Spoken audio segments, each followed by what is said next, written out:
All right, so 17,000 subscribers or recipients as of this morning. What's the revenue picture look like? I mean, this is a business. It's not just a fun little thing. It can be both. How does that work? Yeah, so we do sponsored ads, 5 ads per newsletter. I've toyed around with the idea of doing more because the top 2 have pictures, the bottom 3 don't, and the top 2, everybody wants those too. So we only used to have one picture, and then they all sold out, and so then I created another one with pictures. I feel like we're pretty full with 5 ads. Sure. It's only about 15 to 1,800 words, even with 5 ads, which are worth, let's see, 210, 100. You're doing public math again. I am doing public math, but I've done this public math before, so I'm more likely doing public memory. If it's about 1,800 words and about a third of that is ads, if we have all 5 ads in there. Yeah. So I don't know if I really want to jam too many more in there. I feel like we might be able to do some banner ads. I've been kind of experimenting with promoting our own things with what are effectively banner ads, and I haven't heard a lot of negative feedback. So I definitely think I could do that. But all told, if all the revenue is sold out, all the ads that I've currently invented, that would be about $500,000. And in 2024, this year, we already have about 175,000 of that sold, just Terrific. with renewals and a little bit. Pretty much everything we've done is inbound. So right now I'm in the process of hiring someone who can go do a little bit of outbound. Yeah. Because I don't really want to do that. I don't. And you might be able to, I mean, there's a ceiling in terms of the cost of an ad, but you might be able to raise it up. And what you could do is, I don't know what engine you're using for your email sending, but you don't have to put the same ad in every person's newsletter, right? You could have 6 ads sold for the top 2 slots, right? And send a third to each. Yeah, exactly. Yeah. Yep. So yeah, that gets things a little bit more complicated than I like. It does. But if you work with somebody that's doing that, that could be something we do. But for the current time, like I'm pretty happy with, if with only selling like last year, we didn't even have. I think we have 160 in ads sold for the entire year of last year. So we already have more than that sold for this year, and we're not even nice. We can sell throughout the rest of the year, so it'll be a much better year. Even with just that small amount sold last year, it took me over about 3.5 years, but I replaced my income from the job I quit doing this before. So if I sold out all the ads, would be very good opportunities to go to the next thing. Because we can talk about this. This is a much bigger conversation, but like part of the thing about having this is if I want to do anything in my town, I can now have this unfair advantage to advertising it.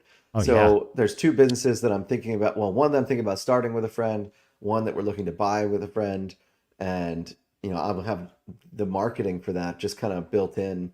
So there's all sorts of advantages. Yeah, well, that's part of your revenue stack, right? As you're building up these companies, Dave and I have done the same thing over time, building these digital properties, if you will, and then doing different things and talking about them here and doing stuff on the web. So yeah, I think that's terrific. No, it's really smart. Think about that unfair competitive advantage that your existing business that you've built could give you for the next business. That's Yeah, I mean, my favorite advantage to think about is if I started, let's say, for example, some kind of the one that we want to buy. I'm not going to say what it is because I have partners that want to do it with me, so they might get mad. But let's just pick any business. If I started a car repair shop or I bought a car repair shop, I could give my car repair shop the top advertising in the Naptown Scoop every single week for free. And then I can also not let any other car repair shops buy advertising. Yeah. So not only is my cost of advertising in the Scoop 0, but nobody else can because it's mine. And I put in the time. You built it. It's yours. It's your you stuff, get to right? choose. Yeah. That's going to be my favorite advantage is just free marketing and also competition. I love it. You get to control it. Yeah, exclusivity. One of the other things that attracted me to your account, follow you, and I signed up for your growth newsletter is this comment here. It's you have another Life of Scoop newsletter to help others grow local newsletters throughout the country. And I love this part too. Only want to teach people who really want to learn. I'm going to limit the number of subscribers to 7,777. And if you don't open at least 2 each month, you're going to be unsubscribed automatically. Woo. So I like that. I thought that's cool. So how do you deal with that with people who use the Apple Mail client and you can't track whether they've opened or not? That is a great question. Yeah, I'm going to.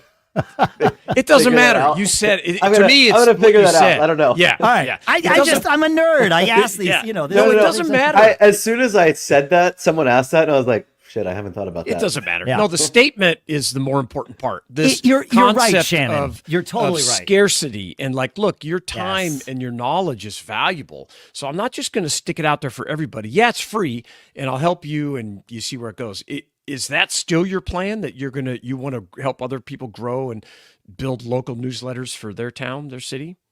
Yeah, when I first started, I always said I wanted to build 100 newsletters in 100 cities, and I wanted to own them all and be, the whatever number that would make me largest digital local news publisher in the country. I got to imagine that would put you decently high up on the list. Oh yeah, especially with how this model seems like it's a workable model for local news in today's world, when local newspapers are like either dying or at best being consolidated and being published out of Dallas, right? Like that's literally what's happening in many cities. So yeah, I like this.